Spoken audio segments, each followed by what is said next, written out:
படம் பார்க்க போற சாமியை வேண்டிக்கோ. குழந்தைங்கெல்லாம் பயப்பட போது கண்ணை மூடிக்கோ. அந்த பேய் இந்த பேய் புல்பா காட்டுது. முனி பேய் நைட்டு நேரம் வித்த காட்டுது. சியோ பெட்டா பேய் பயந்துட்டாரு போய். அங்க இங்க ஊத்தி ஏந்தி நிக்குதடா தாய். அக்கா புக்கா சிக்கர் அம்மா மேல வக்கர். நைட்டு நேரம் தூங்கும் போது பண்ணு மண்ணா மக்கர்.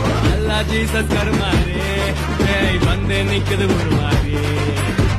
ஐயோ இருட்டாச்சு 6 மணியானா முழிகாட்சி. விடாத கோத்து விடாத பேய்கிட்ட என்ன நீங்க மாட்டி விடாத.